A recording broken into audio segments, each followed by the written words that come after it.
I'd like to make a commitment that you will have a form of response within 7 working days. It may not be a full response, but I would like to give you our assurances that we will not let this matter drop and you will receive a response. But they didn't send us a response. So Carinna and I went to the meeting to give them absolute hell over this.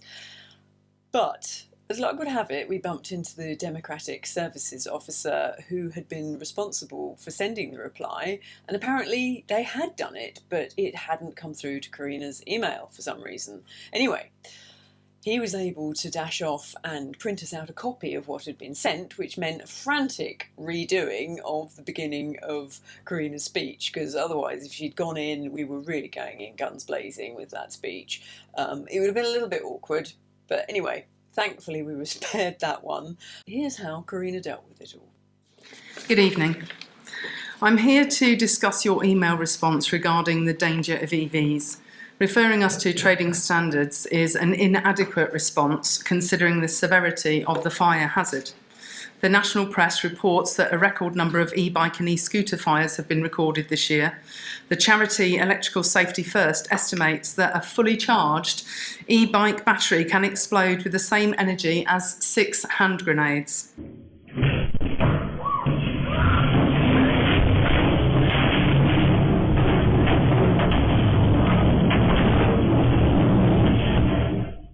Council has a duty of care to the public and has previously been giving notice of negligence with respect to dangerously cluttering the streets with devices that are not only a trip hazard, but also have well-evidenced explosive fire risk.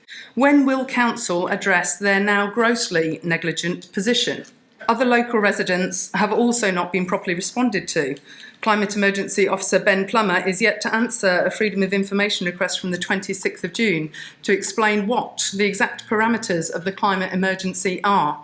Reminder emails were sent on the 3rd and 25th of July. Another request on the 25th of July asking if Council receives any financial or other benefits from the e-bikes and scooters has been completely ignored.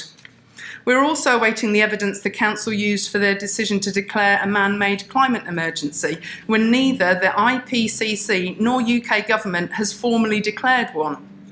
Regardless of personal beliefs, you must provide evidence-based, unbiased decision-making by looking at all the available evidence. Simon Davison, Sustainability and Climate Change Manager, has confirmed this has not been done. When will it be? This lack of response, combined with blinkered, non-evidence-based decision-making, does not instil any faith in our Council.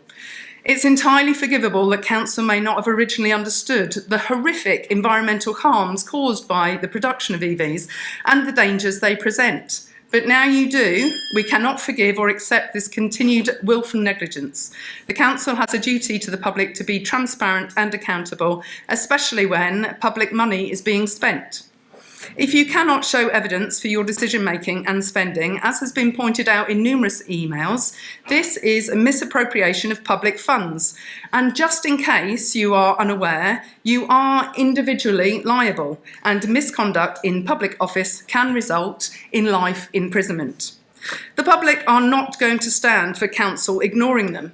Council's obligation is solely to the public, and the public will take whatever action is necessary to ensure that Council decisions are serving all the public. We need to have a public meeting in the Town Hall to discuss these matters fully. Provide a date. Thank you. I'll start at the end, if I may. In regards to the Town Hall public meeting, I'm going to ask Democratic Services to look into that and get back to me within 7 working days. Again, that's a clear timescale, not an attempt to fob you off, I assure you. I know I did respond to the Freedom of Information Act. The resident who submitted the FOI then responded to my answer to the Freedom of Information Act, and therefore it wasn't submitted as a formal Freedom of Information request. Therefore, there was no reason why I needed to respond to that follow-up email. Really, Mr. Plummer? There was no reason for you to need to respond to that? Were there not 2 reminder emails? Did that not give you some clue a response was required? This was the reaction on my face when he said it. To recap, when we asked the Council to define what exactly the climate emergency is that they have taken it upon themselves to declare, not a single person in the Council could give us that answer. We have waited months for them to come up with some form of definition of precisely what they mean by the term climate emergency. Because how on earth can they judge progress, or when the climate emergency has even ended, if they don't even know what it is to start with? I believe I responded in detail in the email that I sent. I was then sent a response by the person who asked the original email and have yet not responded to that email. However, I could not see any further question in it, so I believe that response has already been made. Really, Mr. Davison, you could not see where the questions were asked? Well, let me point them out, shall I? Questions are the sentences with the little question marks at the end of them, like this one. How does the Council consider it appropriate to spend millions of taxpayer money on implementing net zero policies when they have not reasonably established any grounds for its necessity? So there is that question. Oh look, there's another one with a little question mark at the end of it. Can you confirm how you understand that process to be in evidence when you yourself have stated that no dissenting information is being considered? In previous council meetings, officers have said that they consider all information. We are pointing out that they have not considered all the information and provided them with lots of links to dissenting views from very well established scientists. Oh, and here's another sentence with one of those very useful question marks at the end of it. As the Sustainability and Climate Change Manager, isn't it part of your duties to make sure the products and services the Council implement are both good for the environment and sustainable? Sent you enough evidence that this is not the case with electric bikes, etc., so why would that be taken up by trading standards and not the Council responsible for implementing them? Has anyone investigated if there is cobalt in the electric bikes and scooter batteries? And if yes, do you have documentation to show that slave labour hasn't been used? I then go on to inform them that it's actually not possible to have cobalt that hasn't been mined by slave labour. And then I ask, how many children dying down mine shafts are acceptable to Colchester City Council? We also offered to bring leading climate experts into Colchester Town Hall so that councillors and officers could speak to them directly and ask any questions they have. So I'm not entirely sure how Mr. Davison managed to miss that quantity of questions. And then this part at the end, I'll give him this doesn't have a question mark, but nonetheless should be answered. So the council are spending millions with no evidence that it will make any difference at all. This is misappropriation of taxpayer money. Unless you can evidence the justification for it with real science, not manipulated data or wildly inaccurate computer modelling, the council has no right to be spending this way and must cease. This matter must be addressed properly by the council without delay. So I will be sending them another email with extra large question marks added in, so that Mr. Davison doesn't miss them, and make it very clear that we do want answers. And if you'd like to read this, you click on the link in the Dropbox folder. Beneath this video, you'll see a folder marked emails, and this little saga is email number 2. With regards to your comment about the council's obligation to the public, yes, it is. No debate, no discussion on that point. We're here to serve the public. We represent the public and we operate as a local authority for the residents of Colchester and the areas.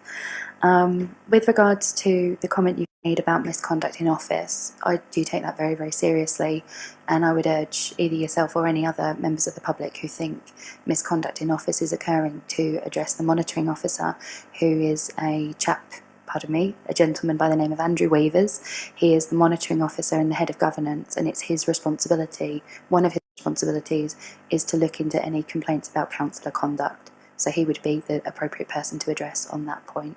Oh yes, we're already very familiar with Mr. Weavers, but I can't say we've been overly impressed with his handling of libellous comments and a clear breach of councillor code of conduct. But on this occasion it is the officers that are in the bad books, not the councillors. So will Mr. Weavers be of any use to us at all?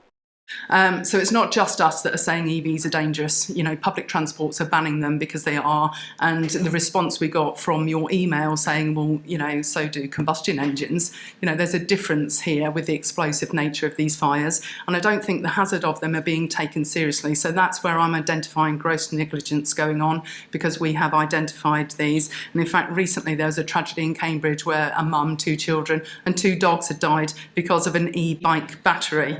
So just take a moment to think how you'll feel when someone is injured from an EV. How are you going to feel when one explodes, maiming or killing a child, or anyone for that matter? And it's not a matter of if, is it? It's a matter of when. Colossal money is being spent on very questionable net zeros initiatives, and if you are here to serve the public, then the public is requesting this debate at the town hall. We feel that consultation has been inadequate, and where council's guidance is on consultation process and all these things, we just don't feel we're being heard. We need a public debate. Thank you very much.